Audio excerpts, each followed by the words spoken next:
love you guys. I know. We've got the trio again, Steph and Gare and me. Yeah. I made it. Can't do it without you. Steph, I love you so much, but like I could see you and I trying to record an episode by ourselves. You and me? Could you imagine? I'd be like, how do we do this Riverside stuff? Like, I'd be like, wait, we didn't press record ever. Never did it. We've been talking for 3 hours about God knows what.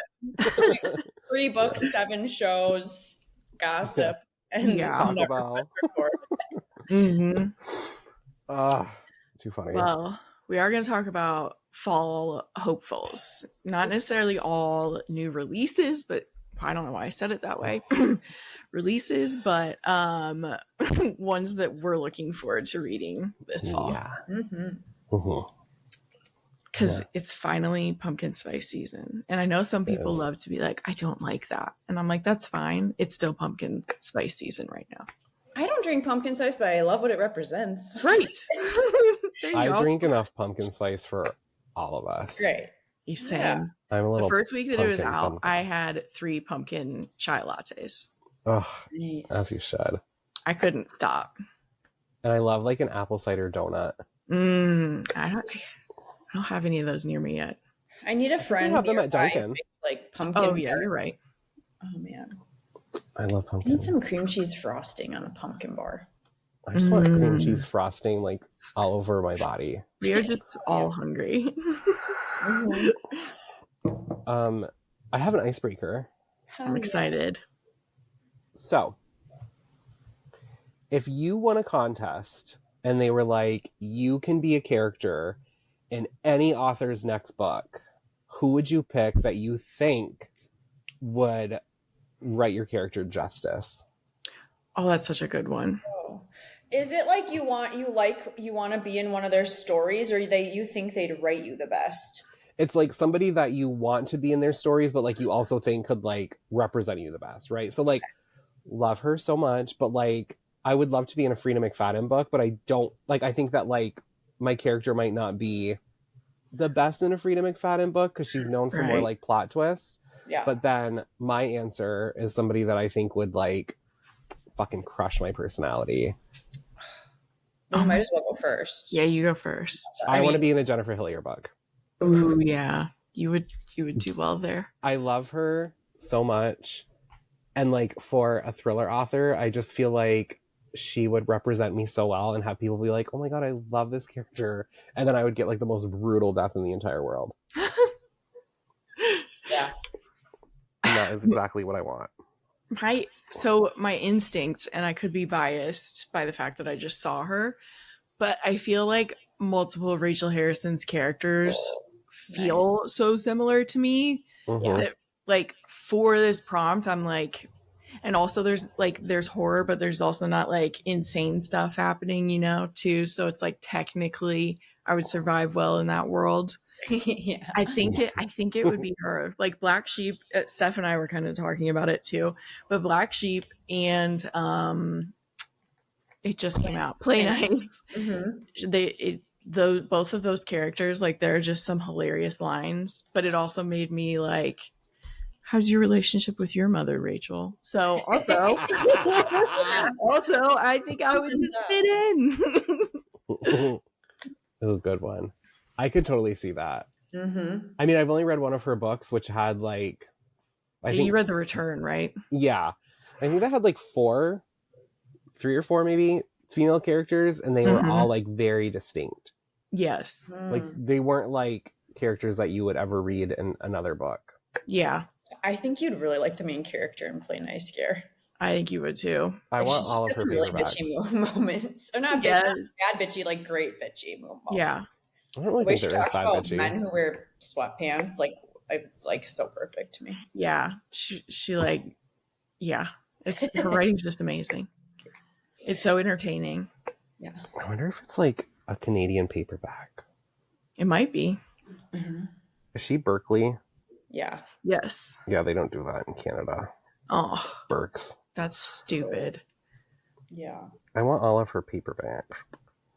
I know, your covers are so cool. Oh, they're so cool. And it was kind of cool at the event. Like one of the questions was like, what other horror authors do you enjoy reading? And she mentioned Alexis Henderson, who is on my literal top shelf up there. An Academy for Liars. And I was like, oh my God, you are truly a girl after my own heart. I have never heard anyone else talk about that book in person. Yeah. That's really cool. It is really cool. Yeah. I have two, one is a preview of one I want to talk about today. I think Kirsten Miller would be great. Yeah. And also like that's of like, I think a variety of ways, but if I really want someone to dig in my brain and like, I think it would be Rebecca McCanna. Ooh. I think I really wanted to go like, just like flawed, how pick my brain apart and just write me as a story, I'd pick her, I think. That's cool. I like that one too. I think we can all collectively agree that like Ashley Winstead would do all three of us justice. I know. I was thinking about that too. I need her to write it. And like The Last Housewife and Midnight is the Darkest Hour, lots of crossover for me. Yeah. And I'm definitely, in my dreams, I hold a knife and this book will bury me. Yes. Amen. That's the truth right there. I think she writes a really interesting friend group. Mm-hmm. Like, if you had to pick one to write the three of us together, I feel like that'd be so fun. That's a good point. Oh, yeah. I would be the good question. Sacrificial lamb. You guys can investigate my murder. It'll only come back in flashbacks.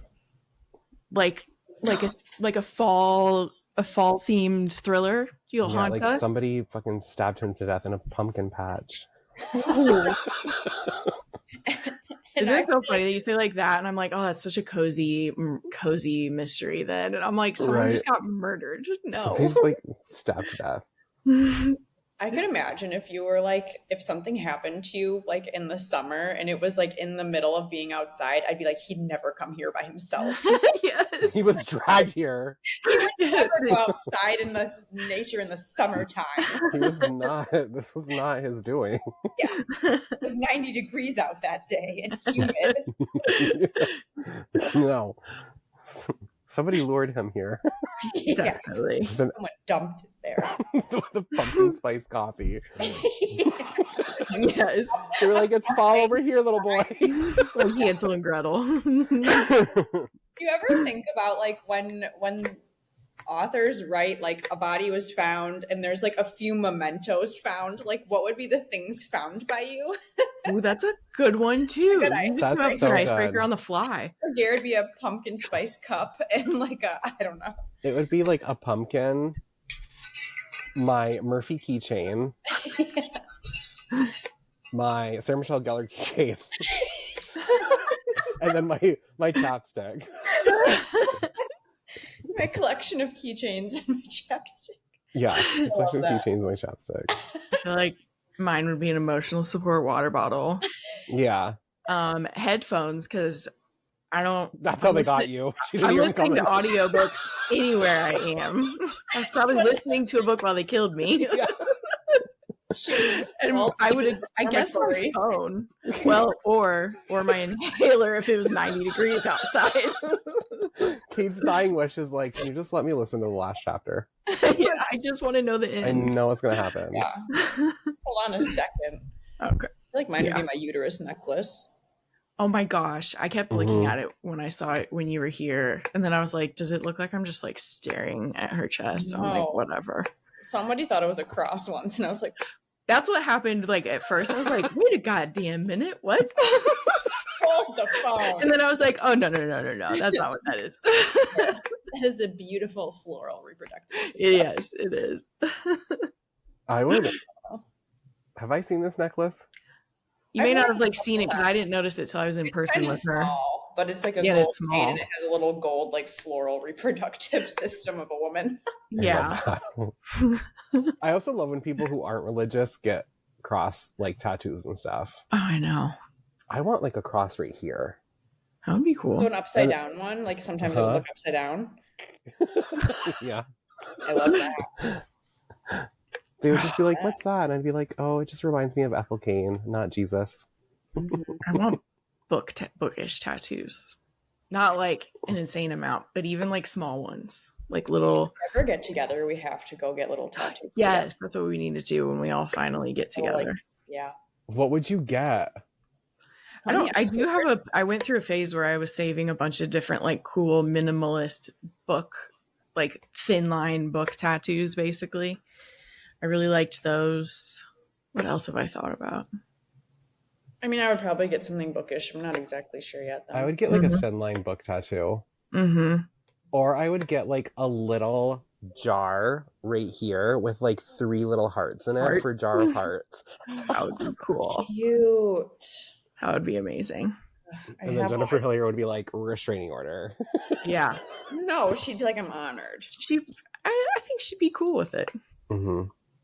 And she'd be like, oh my God, you get to be the Pantene Pro V model, and I'm just going to fall in love with all your books. Yeah. I get that. That's a cool tattoo to honor her book. Mm-hmm. Yeah, it's not like her face. That's what would be creepy. Jennifer Hillier and Gare indeed reads forever. For life. L-Y-F-E. Yeah, L-Y. Number 4, L-Y-F-E.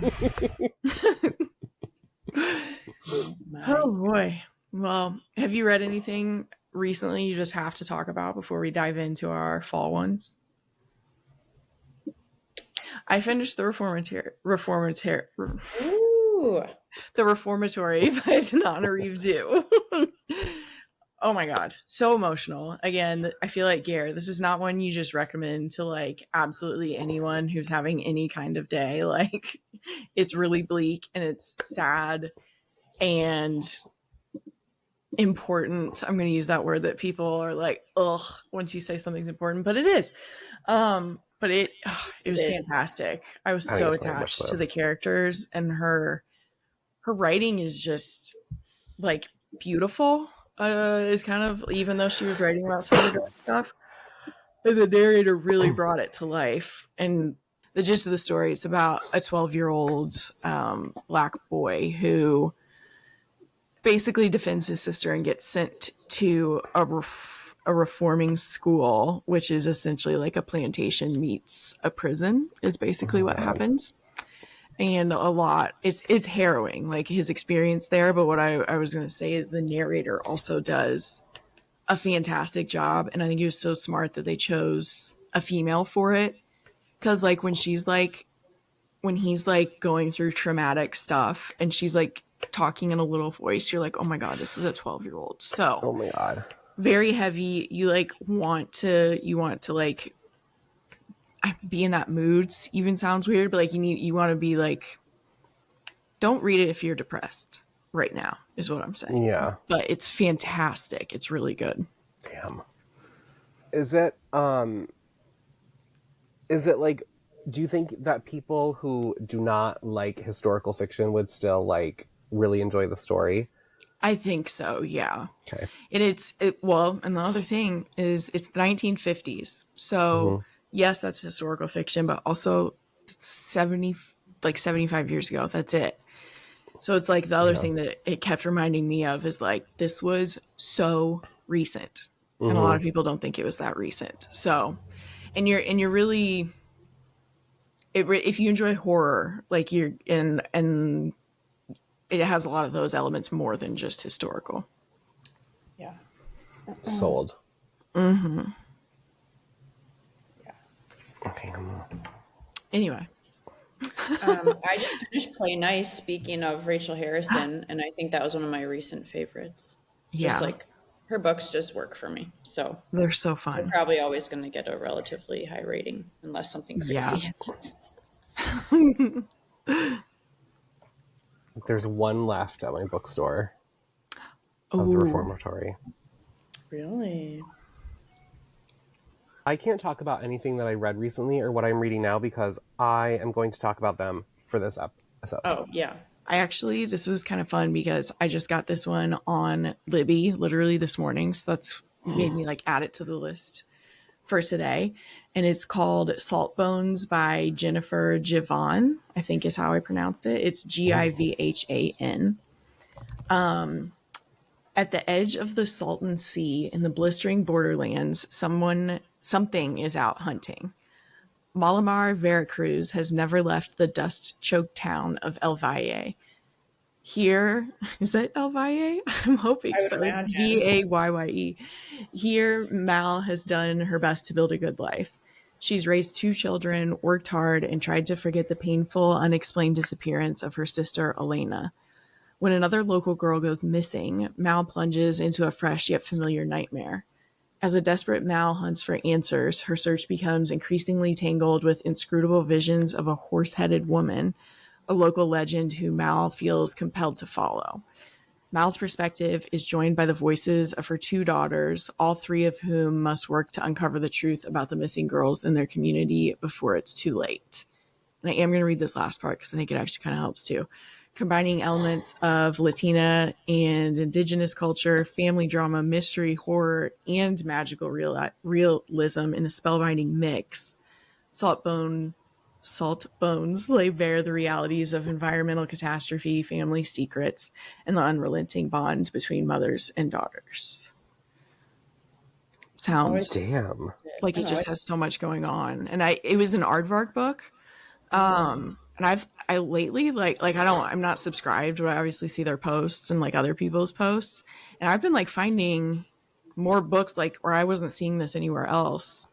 And so I requested the audiobook a few weeks ago, or a while ago. I think it was like on my holds for like 6 weeks, and I just got it today. So I'm very intrigued by it.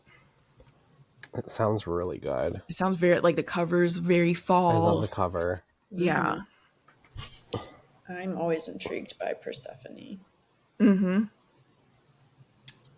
It was comped to Mexican Gothic and Shudder, a retelling of Persephone and Demeter. Demeter, is that how you say that? I never know. I think it's Demeter. Yeah. Yeah. I'm excited. Damn. Yeah, Aardvark was how I found out. I mean, it was also through Journal of Jada.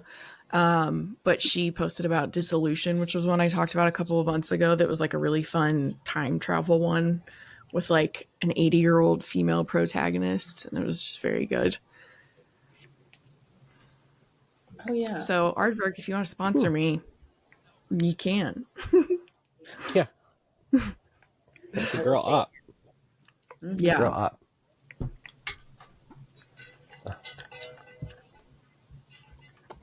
Gare, you're up. Okay. Well,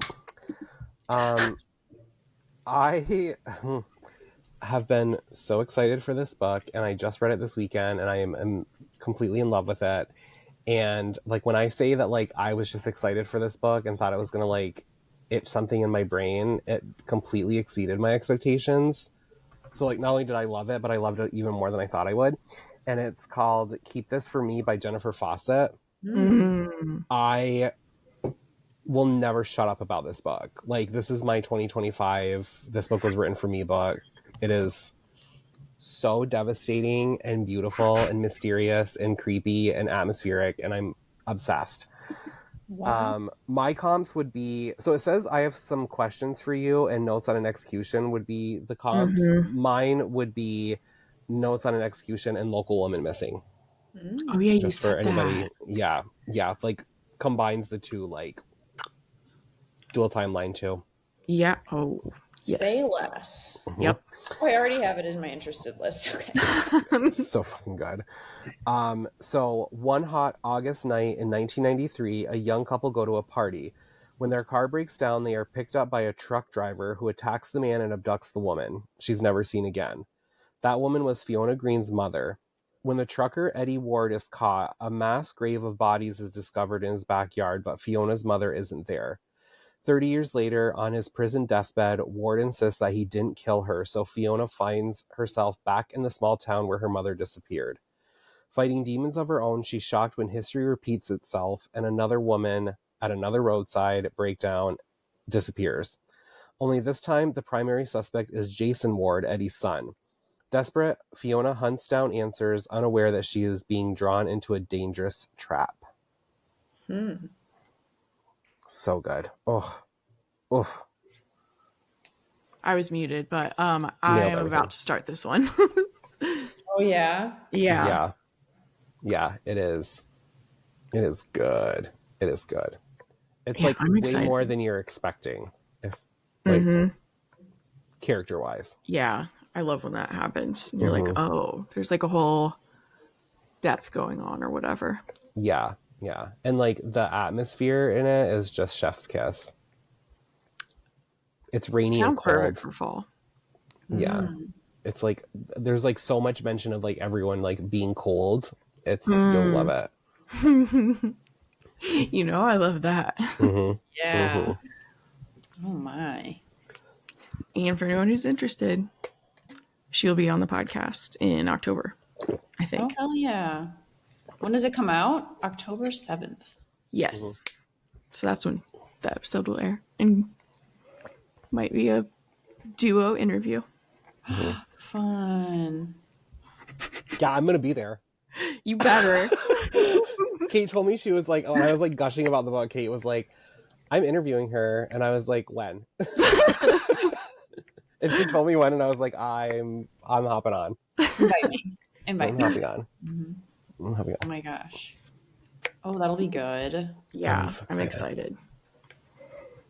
Well, my first one also comes out on October 7th. Ooh. And it was the one I previewed in my icebreaker, and it is called The Women of Wild Hill by Kirsten Miller. And I actually just earlier today saw that the audio came on NetGalley, so maybe I'll get I'm so glad I have that recorded, me totally freaking out. yeah, because I was just like, honestly, lately books I'm so slow at eyeball reading lately. Yeah. Anyway, there are places on earth where nature's powers gather. Girls raised there are bequeathed strange gifts. A few have powers so dark that they fear to use them. Such a place is Wild Hill, on the tip of Long Island. My reading is horrible today. It just happens sometimes. Like, can you read where a comma is versus a period? For centuries, the ghost of a witch murdered by colonists claimed the beautiful and fertile Wild Hill until a young Scottish woman with strange gifts arrived. Sadie Duncan was allowed to stay. 5 generations of Sadie's descendants called Wild Hill home, each generation more powerful than the last.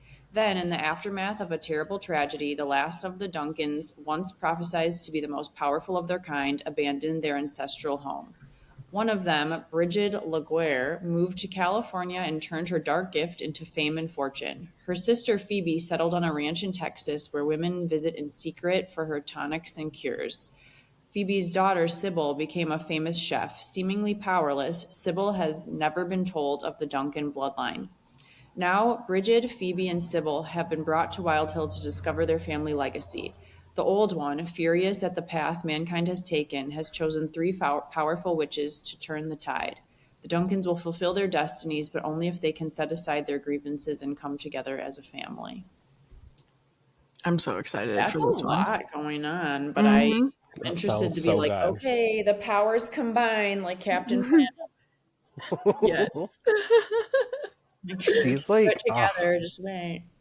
I love how like different all of her books are too. Well, yeah, this one seems a little more like, I don't know, is it present day? Like sometimes like Yeah, sometimes you can't Wild tell. Hill gives me like a historical vibe, but like I think it's present day. I don't know. They've just been around for a long time. I think so. I hope it has like practical magic vibes. That would be awesome. Me too. That'd be cool. Also, scheduling an interview with her right now. So we're just starting off strong here on this pod. Hell yeah. Love it. If you get my second pick, I'm going to shit my pants. If you get an interview with my second book, I'm going to shit my pants. Love to see.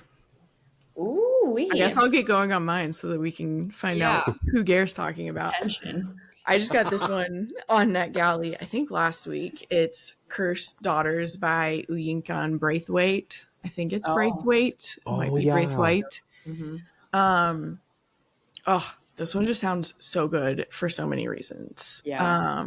When Iban gives birth to her daughter Inai, on the day they bury her cousin Monif, there's no denying the startling resemblance between the child and the dead woman. So begins the belief, fostered and fanned by the entire family, that Inai is the actual reincarnation of Monif, fated to follow in her footsteps in all ways, including that tragic end. There's also the matter of the family, no man will call your house his home, and if they try, they will not have peace, which has been handed down from generation to generation, breaking hearts and causing 3 generations of abandoned Faladin women to live under the same roof. When Inai falls in love with the handsome boy she saves from drowning, she can no longer run from her family's history.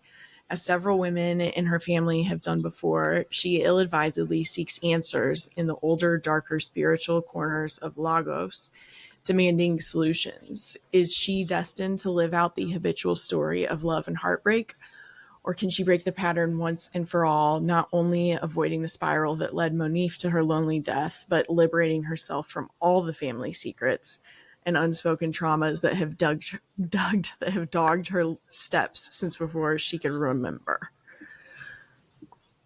We're just talking about books that have a lot going on today. That also kind of like the curse of the women in the family also gives practical magic vibes. Yeah. You're right. It seems a little more going on than My Sister the Serial Killer. Yeah. I think so. Somebody on Goodreads put, I wish my family had a curse. Oh, boy. That's hilarious. No, that sounds so good. Yeah, I'm excited for that one. And the cover is really pretty. Wait a second, what is this? Dude, that's the only thing in that review, too. That's amazing, yeah. Oh, my God. That's fantastic. Oh my God, I want to read that. Did you say when it comes out? November 4th. Oh, yeah, it did not. This one comes out. Oh, September 25th. Oh, Goodreads says November 4th. Yeah, that's what mine says too. Oh, that's interesting. Oh, no, you're right. So this says, you know how like at the bottom of after the synopsis, it says expected publication September 25th. But then you're right. Up top, it says expected for November. That's weird. So probably November 4th is my guess. Oh, man, that sounds so good. I love that cover too. Mm-hmm. And like the reincarnation kind of popping up and yeah, thriller-ish stuff is fun. Damn. Well, yeah, NetGalley says November 4th. Too, okay. So. I think we're good. Sweet. I want it. I need it. I'm sure you can get it right now. I need to calm down on NetGalley. Oh, yeah. I need to calm down on NetGalley. I did finally. Like, I'm finally multiple months. That stack? That's this week. That's what I got in the mail this week. That is so many. I am not. I keep my For ass everyone off listening, it's a tower of books. It's a tower. I'm surprised I didn't hear it come crumbling down. Oh, okay. Look at my book. All right, I'm ready to hear who this is. I know. Gosh. It's another October 7th release. Mm. And she's Canadian. And I love her. Oh, I know. And I am talking about The Hitchhikers by Chevy Stevens. Oh, the cover's so cool. I started it today. You did? Yay. It is giving me, like, Chevy Stevens is so gritty, but, like, addictive. And, like, I'm just obsessed with her so much. Like, I think that she is one of the best authors that, like, to ever grace the world. And I'm very thankful that I live in the same time as her. I forget that. When did her last book come out? It's been a while, huh? It was like, I want to say around maybe 2020 or 2021. Yeah. Dark Roads was her last one.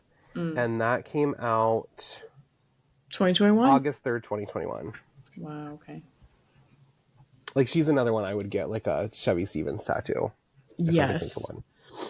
But The Hitchhikers, The open road beckons, a chance for them to reconnect.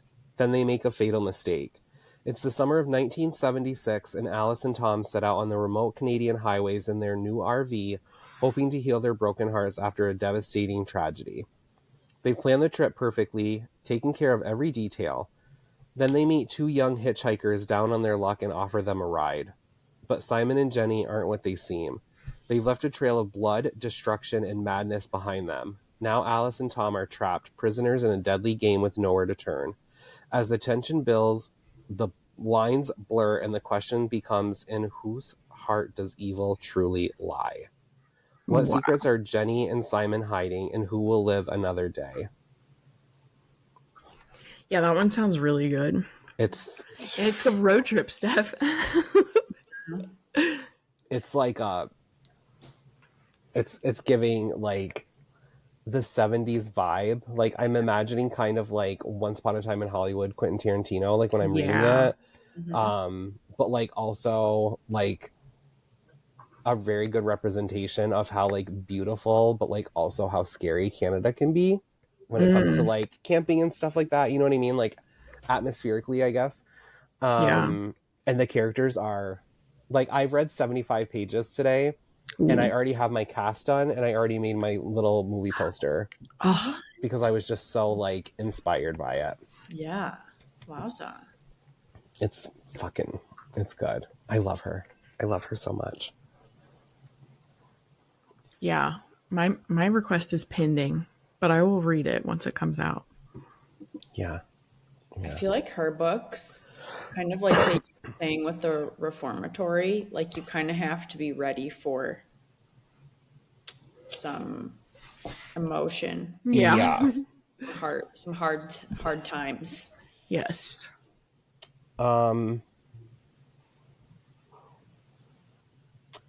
Roads and Probably Never Let You Go, I would say, are her easiest ones to start off with if you don't want anything that's very like emotionally traumatizing. Oh, okay. I can't say anything for the Hitchhikers yet because I don't know how dark it's going to get. But like on a scale of Bambi to Pretty Girls, I would say Those Girls is like comparable to Pretty Girls when it comes to trauma. So if anybody's listening, thinking about that with the Reformatory, because I was like, I think this is the most harrowing book I've read, and then I was like, I literally almost said in my stories, since Pretty Girls. Have you read Those Girls? No, I haven't read Those Girls. It's worse than Pretty Girls. Yeah. I've only read Still Missing by her, and that was like, that was tough. But I don't even think that was my first book by her. I don't even know how I picked it, but I was like, whoa. I like my beginnings of my reading journey. they get dark. But I think that she's just a fucking brilliant little angel. And Never Let You Go and Dark Roads are probably the ones that aren't as dark as the rest, but still have dark thriller elements in them.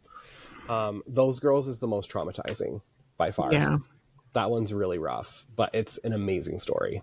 Yeah. Sneak and I bonded over that. Ooh, that's cool. Yeah.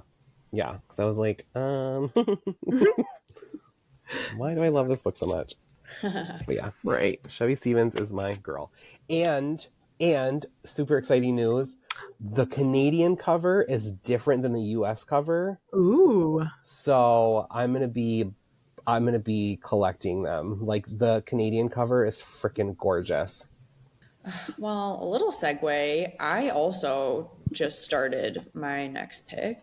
And it is called The Mad Wife by Meagan Church. Yes. And the vibes so far are like something is unsettling, but like you don't know what yet. Like there's just some foreshadowing of like Lulu is just, and I love the name Lulu. Okay. Lulu is like some shit's gonna go down with Lulu, you just know. Yes. Okay, so they called it hysteria. She called it survival.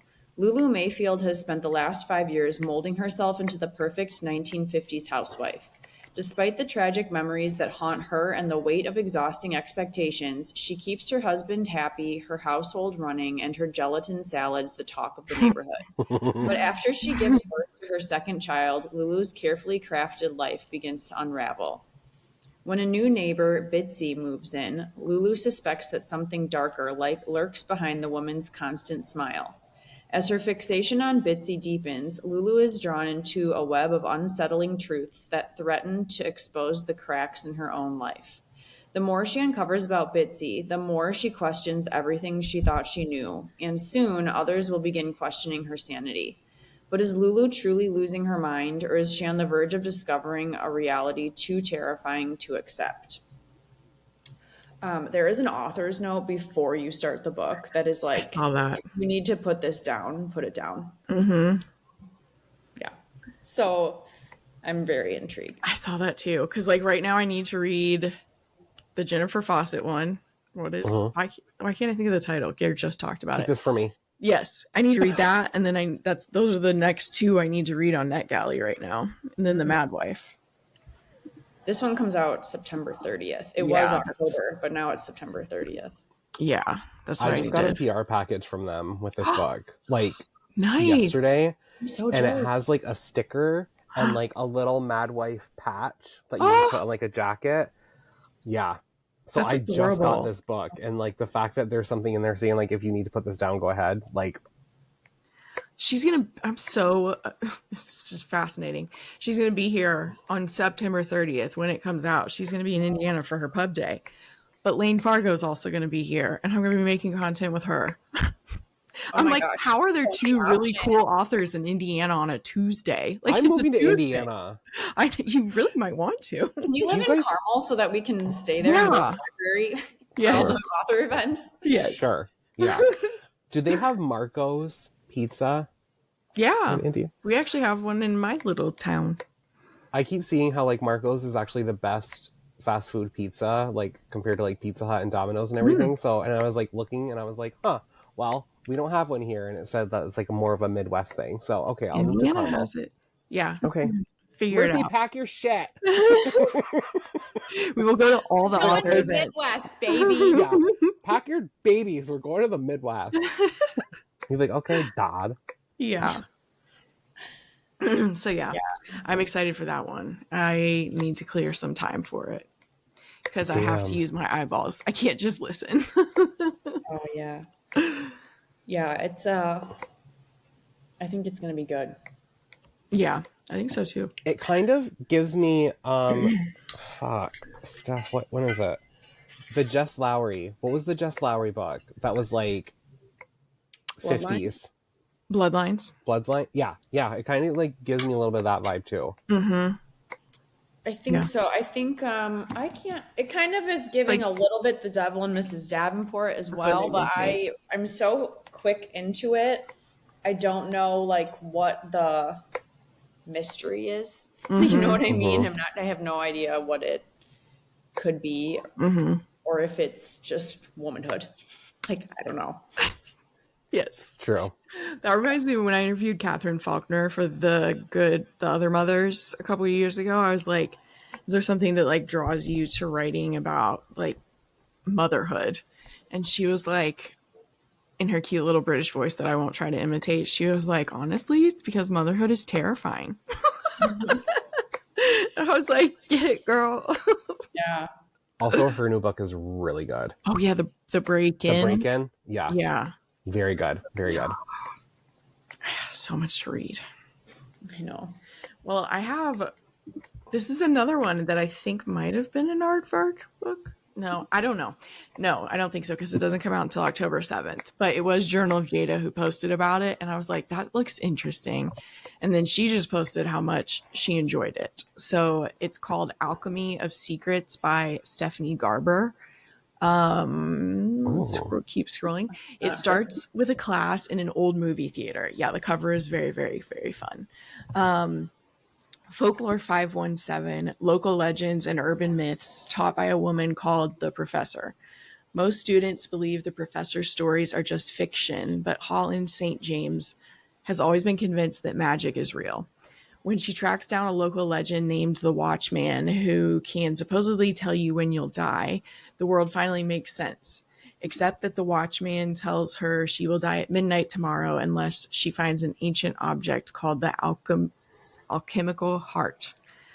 With the clock ticking, Holland is pulled deeper into this magical world in the heart of Los Angeles and into the path of a magnetic stranger. Everything about him feels like a bad idea, but he promises Holland that her sister sent him to protect her. As they chase clues and stories that take them closer to the alchemical heart, Holland realizes everyone in this intoxicating new world is lying to her, even the stranger. And if she can't figure out whom to trust, not even the alchemical heart will save her. There's like so much that says like dark academia, fantasy. I'm realizing there is some magical realism I do enjoy. It's just like until you read it, you don't know. You don't always know what it even means until you read it. And it's something kind of like horror. It's not like all of it works for me, but this one just sounds really fascinating. And I had like just added it to my TBR yesterday when I saw her review. That cover is very like sexy, and that sounds so fucking good. It sounds so good and creative, and like dark academia, but also some other elements. You know, I love clairvoyance. And that tomorrow, okay. I also love myths and urban legends and folklore. Yes. Me and too. This mysterious stranger, I bet he's hung like a horse. I bet he is too. He's sexy. He's mysterious. He's David Cornswat. I need to look. He is so attractive. He's the new Superman. He's like little Henry Cavill, but stud muffin. Somehow better. Yeah, hubble. I always thought he was hot, and then if you Google image, the second image is like wowza. Like a little side smile, and I'm like, okay. There's paparazzi pictures of him swimming in the ocean, and one of them is a side profile, and John Hamm has competition. Damn. Coming out of cold ocean water. Girl. He's Superman. He's super something. Holy shit. What? Did you see it? Oh, part of it was legitimately his leg. But at first, okay. Got it. The gays love him. He has like an old 1930s swimsuit on. Because it's the only thing that will hold everything in. Yeah. Talking. Either that or a fishing net.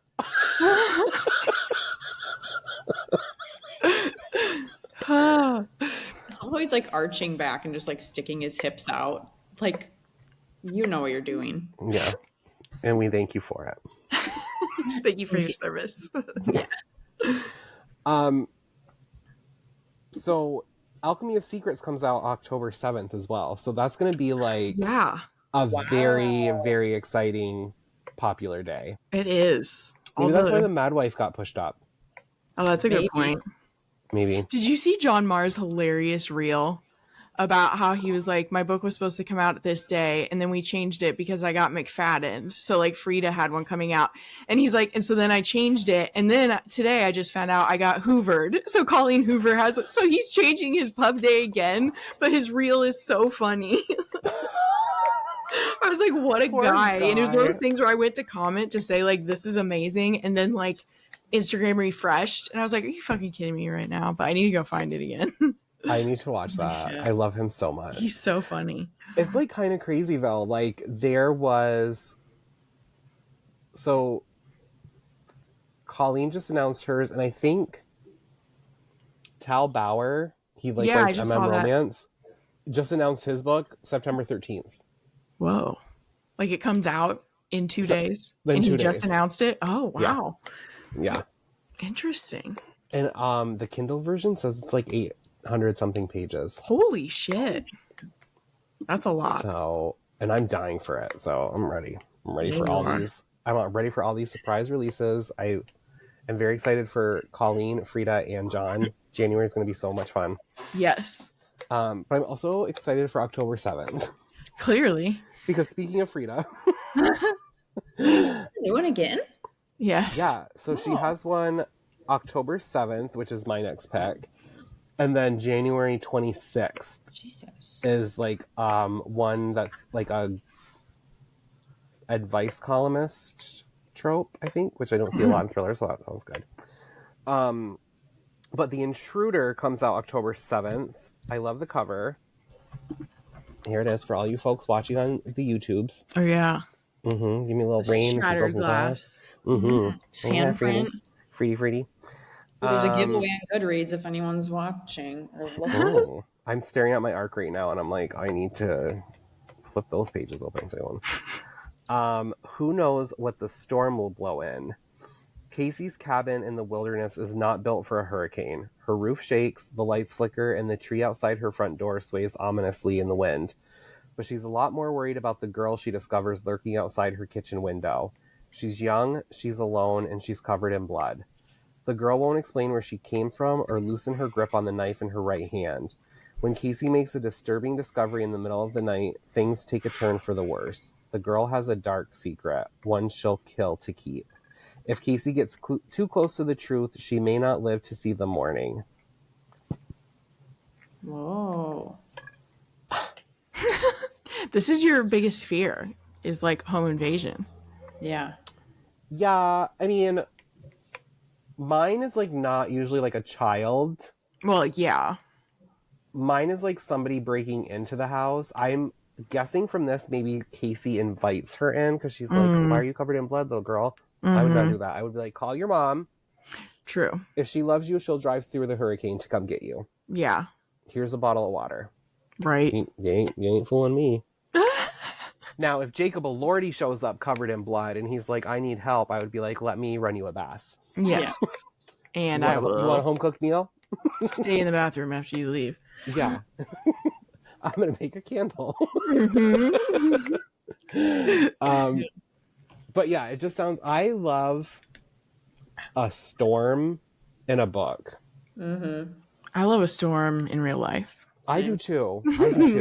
I just love, there's something about like strong winds and like danger, because I feel like it's like a very good way to like make something locked room without it being corny.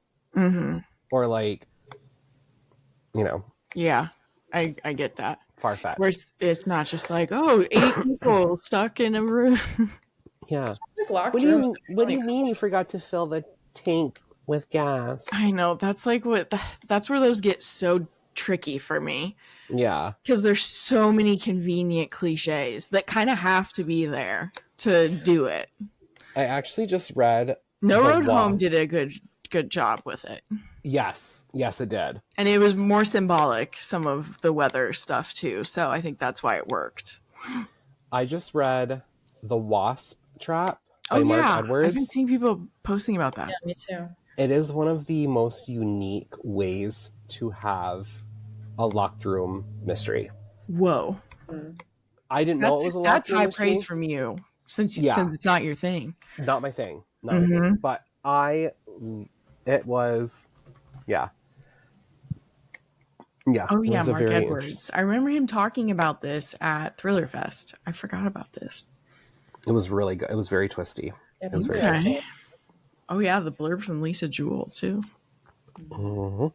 I love on this, The Intruder, like people write comments when they add it to their, just like read.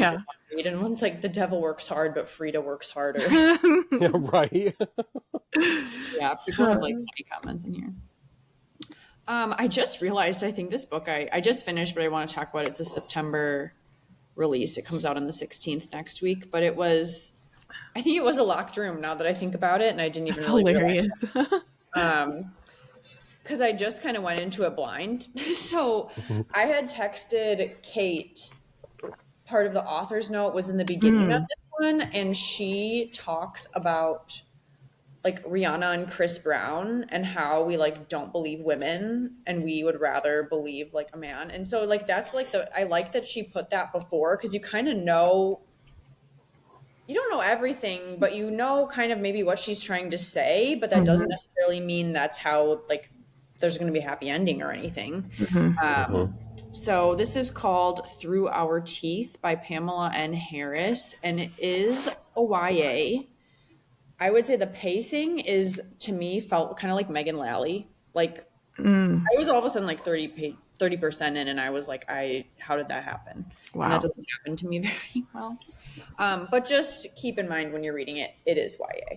So that, I know that's not for everybody. Hope Jackson is dead. Everyone is convinced she took her own life, but Liv, one of Hope's best friends, isn't so sure. Hope's boyfriend, Brendan, was always jealous and possessive, and his alibi doesn't really check out. But in the town's eyes, Hope was just some nobody who was going to drag down the golden boy, Brendan.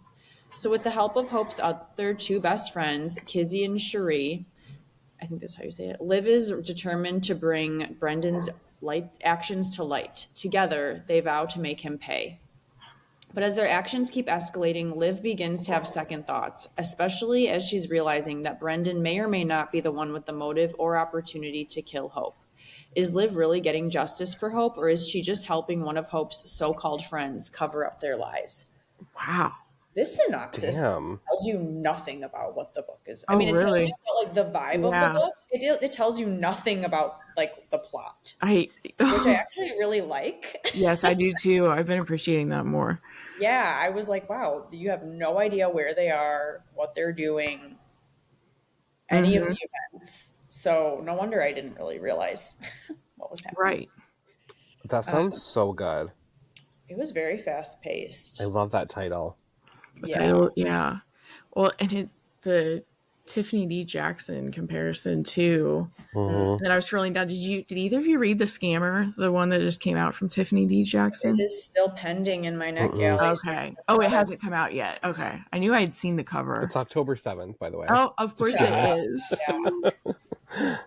Yeah, because I was like, to me, it does remind me of Tiffany D. Jackson, like the themes when it says like fans of Karen M. McManus. Like I get that with like parts of the plot and just like how it reads in some ways. So I can see why it's both of those. But I also got like Meagan Lally's newest out of it, where it's just like action packed feeling.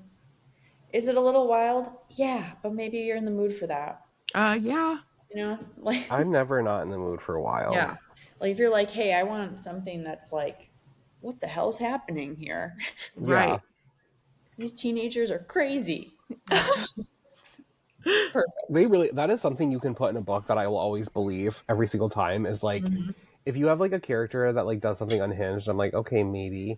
But when it's like a teenager that does something unhinged and something crazy happens, I'm like, believable.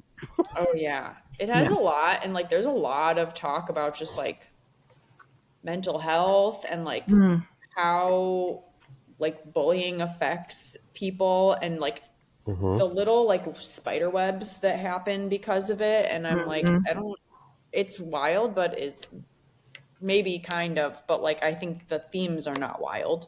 Right. Yeah. That's kind of like Ace of Spades. Ace of Spades shows the different ways like the bullying affects like so many different kids. Yeah. Just like even sometimes I think people don't think they are entitled or are acting entitled, but like those like moves that you're like, you are actually, you don't think so. Other people might not think so, but like, you know, in today's day and age, you have to like think harder. Yeah. And be more aware. Have some empathy. The last 24 hours have shown a lot of white privilege. Just a little bit. Just a teeny tiny bit. I'm just like, and empathy does not exist. In a lot of corners. So this, a couple things. I listened to Bad Cree last month. I really enjoyed it. And that was one that Vanessa Lillie had mentioned when she was on the podcast. And so then that made me go look at all of her recommendations. Because I remember when she was on, I was like, oh, I'm getting more into horror. Like, I love all these recommendations. And then I didn't necessarily read all of them. So this was another one that I listened to, And Then She Fell this week. So good. I wish I read that one sooner. Like, that's my favorite one so far from her recommendations. But she did have another one, and this Libby Hole just came in today too. So, The Haunting of Room 904 by Erica T. Wurth. And the cover, I love this cover so much.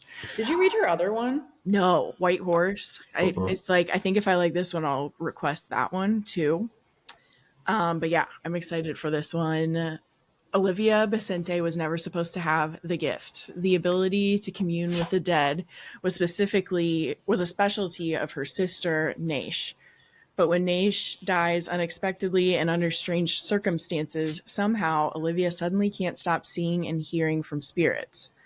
A few years later, she's the most in-demand paranormal investigator in Denver. She's good at her job, but the loss of Naish haunts her. That's when she hears from the Brown Palace, a landmark Denver hotel. The owner can't explain it, but every few years, a girl is found dead in room 904, no matter what room she checked into the night before.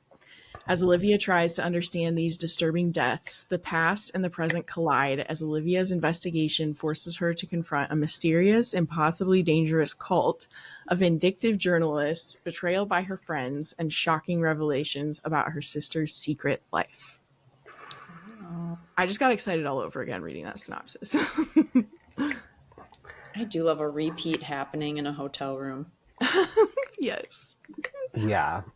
I also love being like, I'm going to uncover somebody that I thought I knew very well as like deep, darkest secrets and like double lives. And this is probably like me, like part of me is like kicking myself in the ass because I'm like, why haven't I read this yet when I have it? That's how I felt when I was seeing how many I hadn't.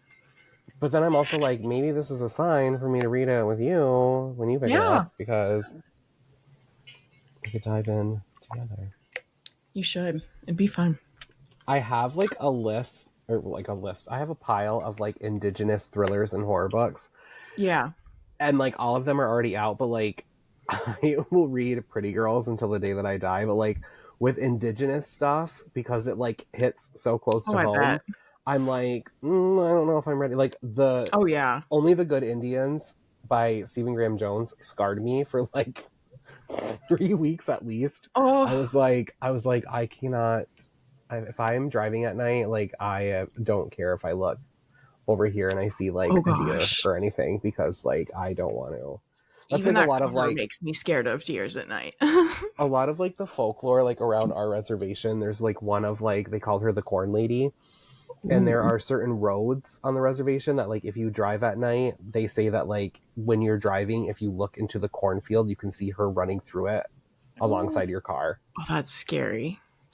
That's terrifying. Like, indigenous, like, folklore and urban legends and stuff, like, scare the shit out of me more than anything I've ever heard in my entire life. Yeah, because, like, why has it been passed down for so long? Yeah. Probably started somewhere.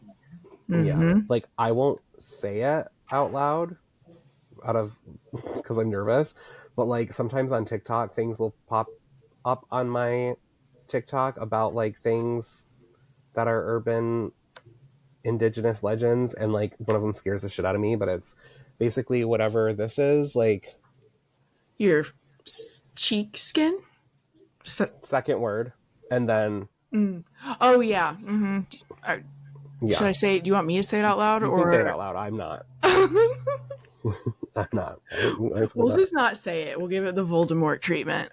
Yeah. But they're like some really scary shit when it comes to like indigenous urban legends and stuff. And I think that I had a close encounter with one of them. Yeah, that would make it even scarier. There's like a legend around here. I don't know if it has a name, but it's basically like this 6 foot tall, hairy beast of an animal that smells really bad. And it sounds like a woman screaming. So when you go to help her or see what's going on, it will attack you and stuff. Kind of like a siren type thing. Yes. Yeah. And I was outside at a friend's house and we heard a woman screaming bloody murder in the woods out back of her house. And I was like, nope. And I did not say a single word. I just turned around, walked down, got into my car, and I left her house. Oh, Like, I was like, nope, I'm not fucking doing that today. Goodbye. Like, right. No. Ooh. Like, it is, yeah. Damn. Yep. So yeah, this one might be a little scary. But I want to read it with you. Let's do it. Okay. I'm down. I'm finishing a book right now, so I feel won't like start it like right now. Any indigenous myth or mythical creature or anything like will not be afraid of me, but I feel like you have what it takes to intimidate them. Thank you. I'm honored. You will protect me. Speaking of Vanessa Lillie, though, yes, is my October 28th too, so you have plenty of time between the 7th and the 28th. Seriously. The next Sid Walker, and I hope there are more to come because I love Sid Walker so much and I love Vanessa Lillie so much. But the second Sid Walker book, called The Bone Thief, comes out on October 28th. Mm-hmm. When a native teenager vanishes from her small town, a place with dark ties to an elite historical society, archaeologist Sid Walker is called to investigate. In the hours before dawn at a local summer camp, Bureau of Indian Affairs archaeologist Sid Walker receives an alarming call. Newly discovered skeletal remains have been stolen. Not only have bones gone missing, but a native teen girl has disappeared near the camp, and law enforcement dismisses her family's fears. Typical. As Sid investigates both crimes, she's drawn into a world of privileged campers and their wealthy parents, most of them members of the Founders Society, an exclusive club whose members trace their lineage to the first colonists and claim ancestral rights to the land, despite fierce objections from the local tribal community. And it's not the first time something or someone has gone missing from the camp. The deeper Sid digs, the more she realizes these aren't isolated incidents. A pattern of disappearances stretches back generations, all leading to the Founders Society's doorstep. But exposing the truth means confronting not just the town's most powerful families, but also a legacy of violence that refuses to stay buried. Wow.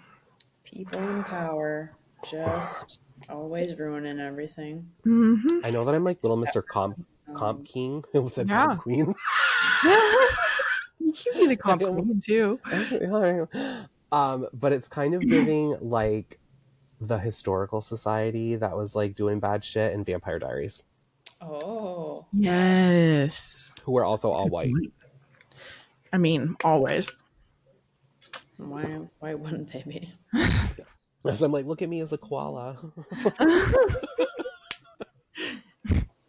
Oh boy. Yeah, that one is fantastic. I loved it. So excited. Mm-hmm. I loved it. Mm-hmm. You were on the traveling ARC team, right? Yeah. Yeah. It's so cute. So the one in Canada started when we were in Montreal for the Montreal Mystery Festival. Oh, nice. Like she gave the ARC to like the first like person who had it at the Montreal Mystery Festival. Oh, that's so cool. Like it was all like lined up and stuff. So that was really cool to see. And she had a little library card in it. It's such a cool idea. She's so cool. Mm-hmm. She's so cool. Yeah, like old school file cards. Yeah, like we had to like That's put our awesome. name on like the card that we checked it out essentially. Can I take a 2-second break? Yeah. Only two. My water is happening. I'm kidding. Up. Clearly I need to clear my throat. I'm so excited for dinner.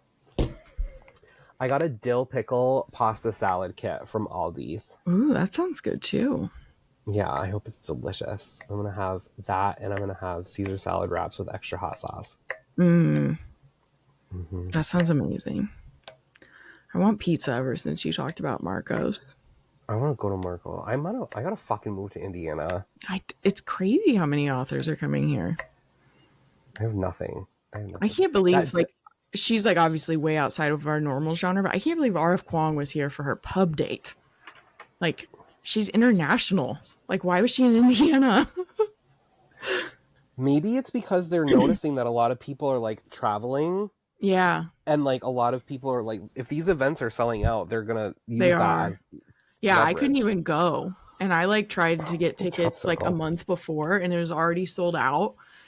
And there were 350 tickets, and it was sold out. And then I even DM'd them because you could get on the wait list. And I was like, hey, I'm not trying to like be annoying, but do people typically get off the wait list? And they were like, yeah, people typically do, but we have 500 people on the wait list for her. So that means 850 people tried to see her in Indiana. Wow. So something about Indiana is a little more progressive than I thought. That'd be great. Yeah. Okay. I don't know how to connect this, but I think it could have some like magical realism type connections. So I heard about this book. It actually came out this week, September 9th. But a friend from book club really, really liked it. And it's a multicast narration, and one of them is January LaVoy's husband, Will Dameron. Mm-hmm. It's called Life and Death and Giants by Ron Rindo. And I like saw it just like pass by a few times, but then all of a sudden I saw all these really good reviews. So I was like, well, I'll try it. Gabriel Fisher was born an orphan, weighing 18 pounds and measuring 27 inches long. No one in Lakota, Wisconsin knows what to make of him. He walks at 8 months, communicates with animals, and seems to possess extraordinary athletic talent. But when the older brother who has been caring for him dies, Gabriel is taken in by his devout Amish grandparents who disapprove of all the attention and hide him away from the English world. But it's hard to hide forever when you're nearly 8 feet tall. At 17, Gabriel is spotted working in a hayfield by a local football coach. What happens next transforms not only Gabriel's life, but the lives of everyone he meets. I have no idea what this is going to be. I can't tell either. I think it might be like a feel-good found family story. I really don't know. I'm like, is it going to be like Blindside or something? But I'm curious. So we'll see. I'm excited to hear what you think of this. Yeah. It says that the first thing it says, a heart too big for this world, a life that changes everyone. So I don't know if he's like a gentle giant type situation. Mm-hmm. I don't know, but I'm like, that sounds nice right now. Yeah. Yeah. That would be some true escapism. Yeah. The events are startling, sad, amusing, invigorating, and informative. Reading it is like meeting a family you never knew existed and becoming close friends in a few weeks. Okay. I'll take it. Yeah. We'll see feels. I'm intrigued.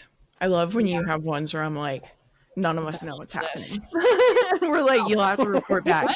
I know. I've honestly gotten to this point where I'm like, I'll try it. You're more experimental. I like it. Yeah. Mm-hmm. We'll see what happens.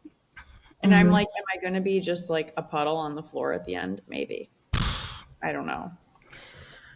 I cried in 2 books this week. I was like, oh boy. Oh man. Yeah. The Reformatory. Oh yeah. Yeah. What was the other one? And then she fell.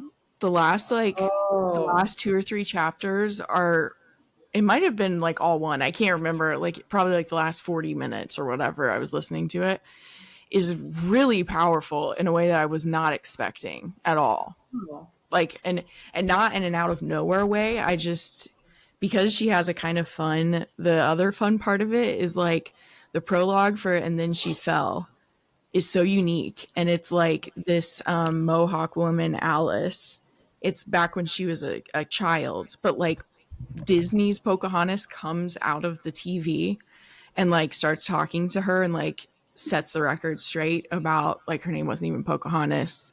Obviously they were not in love. Like she was under control, all of that. So it was this really, really unique prologue to open it with.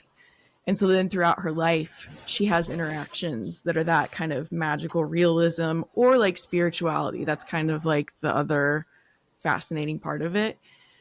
So she can kind of go anywhere with it. And the ending, I just wasn't expecting it. And I was like crying in the shower listening to the ending. I was like, this is so emotional. I want to read that one. I think you'd really like it. Oh, I didn't know that. Yeah, so that's why I'm like very curious about it. Yeah. And she's like, it's like blends in the creation myth, or sorry, not the myth, the creation story.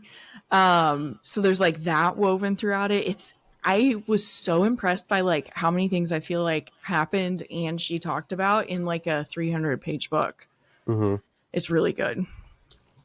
Yeah. And your comps were books. There are a couple books that I really liked. So yeah, it has a lot of the same Mad Woman vibes. Damn. But then like obviously much more spiritual stuff too. So yeah, this was the week I cried while I listened to books and just like kept editing. I cried in Keep This For Me. I know you said that. I did not expect to. I bet I will too. I'm like, oh no. Yeah. Well, I don't have a segue. Well, no, I was just talking about how I definitely cried multiple times in the Reformatory, and I was just like, she is a powerful writer. So I also, I had 3 Libby holds come in between yesterday and today. The Between by Tananarive Due.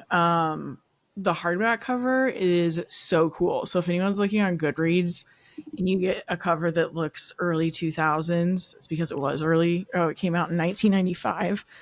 But I love, of course, the pinkish cover is very cool. When Hilton was a boy, his grandmother sacrificed her life to save him from drowning. 30 years later, he begins to suspect that he was never meant to survive that accident and that dark forces are working to rectify that mistake. When Hilton's wife, the only elected African-American judge in Dade County, Florida, begins to receive racist hate mail from a man she once prosecuted, Hilton becomes obsessed with protecting his family. The demons lurking outside are matched by his internal terrors, macabre nightmares, more intense and disturbing than any he's ever experienced.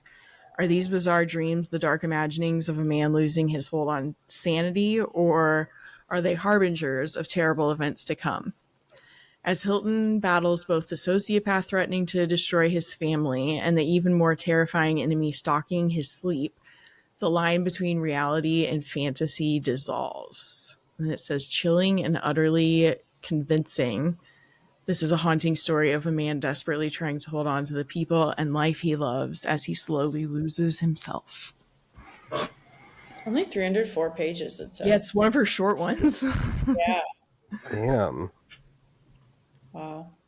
Yeah, she fascinates me. Like, all of her books sound interesting to me, so I will eventually read them all. That sounds so good. I love the cover. The cover is so cool. The like 2 faces.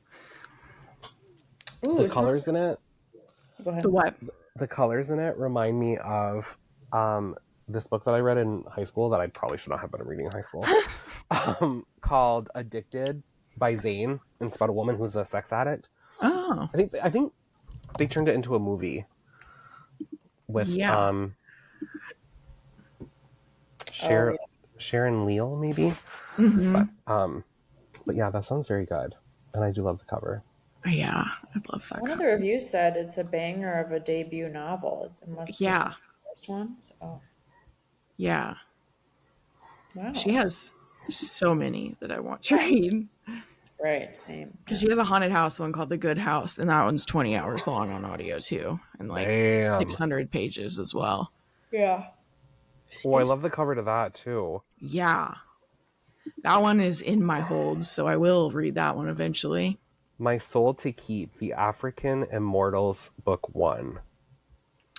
I know, that one looks interesting too. She's got a series that... Some of her stuff reminds me of S.A. Cosby too. Like, a lot of it's like in the South, dealing with racial tensions and dark. Pretty dark, like his stuff. Yeah, she definitely seems like one to watch out for. Mm-hmm. Oh man, I know. I want to read everything. I'm in that phase again where I have so many. I'm not in a reading slump, and I have so many that I want to read. I'm gonna add one more book to your Everland because this sounds so good. November 18th, so you have plenty of time to catch up. My last one is called Haven't Killed in Years by Amy K. Green. Mm. The little like quote on the cover of the book says, "No one knows serial killers like she does." Ooh. So November 18th, and it is about no one is supposed to know harmless office worker Gwen Tanner is the vanished daughter of a serial killer, Abel Haggerty. But a low profile and a new name aren't going to cut it when an obsessive new killer starts targeting her. Marin Haggerty, the daughter of a notorious serial killer, was only a child when they arrested her father. Ripped from her home and given a new identity, Marin disappeared. 20 years later, Gwen Tanner keeps everyone at a distance, preferring to satirize the world around her than participate in it. It's for her safety and theirs, but when someone starts sending body parts to her front door, the message is, "I know who you are." To preserve her secrets, Gwen must hunt down the killer, a journey which immerses her in the twisted world of true crime fandom and makes her confront her past once and for all. Maybe she is capable of deep human connections, but she's not the only one keeping secrets. Will opening herself up to others help find the killer or remind her why it was necessary to hide her true self in the first place? The apple never falls too far, after all. That sounds amazing. When you said body parts, my eyes weren't following reading the synopsis anymore. You said body parts, and I literally... Yeah, I know, because it's like, oh, like she's having a new identity, and then like someone's like sending body parts being like, "I know who you are." Oh, but like the fact that she could also be just as dangerous as this person. Yes. It's like the hunter's daughter? Hunter's daughter. Yeah. Yeah. Yeah. It's giving like the hunter's daughter. What was the other one? The Locked Door by Freida McFadden had like the daughter of a serial killer trope, and that was really entertaining too. But yeah, that sounds right up my alley. I love stalkers. Good. I love serial killers. I love daughters of serial killers who are like trying to escape. Ugh. And like the toxicity of the true crime fandom. That's what before you even read the book, I was like, this cover feels like true crime. Yeah. Like it gave me the vibe of it. And I was like, I like how like pretty instantly I was like, oh, it almost looks like a true crime documentary flat lay. Yeah. Yeah.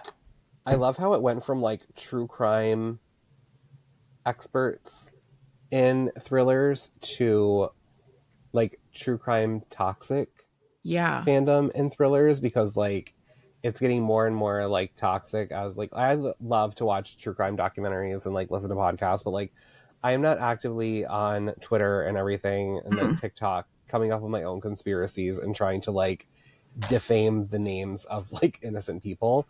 But like some of the shit that I see, I'm like, wow, like this is getting crazy. Yeah, it is. Yeah, like, I did just request it. You did add it to my list. Yeah. Or even that sounds good. It's kind of like people act like they are actually so knowledgeable about it.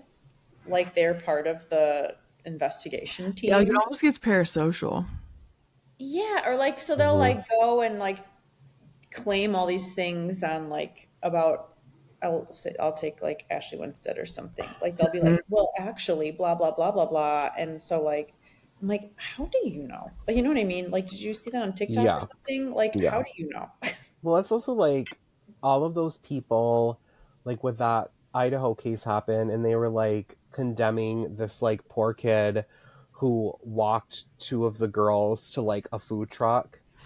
And like they were like, well, he was on his phone when they walked away, like he was like calling out a hit or something. And I'm like, when you're standing by yourself waiting for food at a food truck, who's not going to look at their phone and like scroll, or you know what I mean? Like, right. I'm like, you guys are so insane. And now there are actually people that, even though they have DNA and he admitted it, like there are people that are like, Brian Koberger did not do this.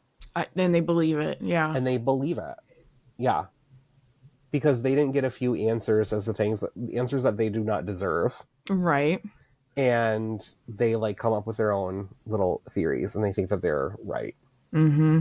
Like, why do you think you need all the information from your couch that you feel like you should just have it? Right. Like my opinion is, if he accepted a plea deal, part of the plea deal, if the families wanted it, would be that he had to answer everything that they wanted and that he should have told them exactly what happened, what his motive was, why it happened. but like that should have been for their own piece, not for public knowledge, Right. unless they wanted it to be. But like, no, like you are not owed any questions in regards to a true crime case that you were not involved with. Right. I feel like that is just like a sentence that is so applicable to so much. Era of like everything being out in social media, like no one owes you anything. Mm-hmm. Yeah.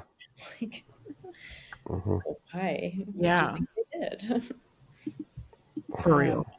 Interesting. So my last one has been out for a while, since 2019, but it is a pick for one of my book clubs, so I have to read it by September 29th. I don't know. Glowing reviews so far. I have to read it by. It's been out for 6 years, but I have to read it. So. Now you guys do too. Yes. We may have already. I really don't know. I was shocked this one won because we were doing. I thought you were going to say I really don't care. No. I don't even care. Whatever. No, I made this list. Our September book club theme was dark academia, and like we had all these people like chime in, and so I just picked like the top 5 best ratings. But then this one I added just because I was curious, and it ended up winning. It is Bunny by Mona Awad. Oh yeah, I haven't read it yet. So I'm like, I've heard it's bonkers. I am interested. We'll see what happens.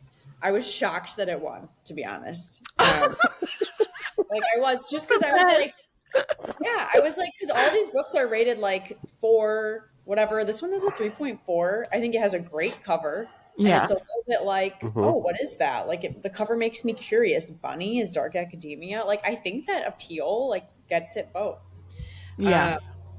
So Samantha Heather Mackey. Oh, of course, a Heather. Interesting for dark academia. Is it like the Heathers? Samantha Heather Mackey couldn't be more of an outsider in her small, highly selective MFA program in New England's Warren University. A scholarship student who prefers the company of her dark imagination to that of most people, she is utterly repelled by the rest of her fiction writing cohort clique that of unbearably twee rich girls who call each other Bunny and seem to move and speak as one. But everything changes when Samantha receives an invitation to the Bunny's fabled smut salon. All right, okay, and finds herself inexplicably drawn to their front door, ditching only her only friend Ava in the process. As Samantha plunges deeper and deeper into the Bunny's sinister yet saccharine world, beginning to take part in the ritualistic off-campus workshop where they conjure their monstrous creations, the edges of reality begin to blur. Soon her friendships with Ava and the Bunnies will be brought into deadly collision. It is... Mainly, I know this is... it's a controversial, or not controversial. Yeah. People are divided on their reviews. Yeah, I think it's very, like, people either love it or they hate it. Yeah, it says it chronicles the female experience of loneliness and belonging, friendship and desire, and the fantastic and terrible power of the imagination. So that, like, already kind of gives me, like, so how is this all gonna, like, end up as far as, like, imagination versus reality? But I'm curious, and I think it's just going to be one of those books where you just kind of have to let go and embrace it for what it is. Because, I mean, like, if I read a book about, like, the Heathers or something, I probably would have been like, what is happening? But you're, like, watching it, and it's, like, campy. Like, if you go in being, like, it's campy and wild, maybe you'll end up loving it more than, like, what is happening? I will say... read it. Did you read it, Kate? No, I haven't read it yet. Oh. But so Justine, who I talked to a decent amount, her review says weird, darkly funny, and very clever. This is The Secret History meets Heathers. And then she said a lot of people describe this as horror, which is one take on it, but it's most definitely social satire. So I feel like that's like some good info from her. And a lot of people don't understand or know that something is satire and then end up not liking it. That's true. They don't understand that that's what it is. You read it, Gare? I think you didn't. I tried to. Your vibe, I DNF'd it. Yeah. But I think it was more of a mood thing. Yeah. Definitely, you got to be in a specific mood. Yeah. So I'm a lot more curious about it because there's actually a sequel coming out the 23rd. Oh, of September. yeah. Yeah. The cover is very cool, too. Mm-hmm. How many cool things can you do with a bunny, apparently? I just, like, love... the thing that, like, intrigues me the most... Heathers is one of my favorite movies in the entire world. Right. But one of the things that, like, also intrigues me the most is that, like, how fun would it be to be, like, a bitchy college girl who is in a clique called the Bunnies? Yeah, totally. Like, oh my god, did you hear about Bunny Gare? He was being a total fucking bitch today. Yes. Or like, on you Libby, and I it arguing says... and being like, Bunny, knock it off. And you being like, listen, Bunny. Yeah. People compared it a lot to Julie Chan is Dead as well. That's exactly what I was thinking as I was reading it. Like how towards the end it gets like so crazy. And the whole speaking the same and like saying the same words and stuff. Yeah, I could see that. I've heard some comps of The Craft too. That makes sense. So. On Libby it says John Swift plus Witches of Eastwick plus Mean Girls plus creative writing degree in hell. Oh, that's Margaret Atwood's review of it. Holy shit. I didn't realize I was reading her review of it. Okay, well, now I need to have an opinion on it. I've got to read it. Yeah. I said this book starts off very strongly as one thing and then veers into some wild triple D territory. Someone pulls that steering wheel away from you pretty hard, LMAO. And then they're like, it had me scrolling Reddit theories by the end. Now I really want to. Sorry, guys, I've got to go read. Sorry, bye. We're done.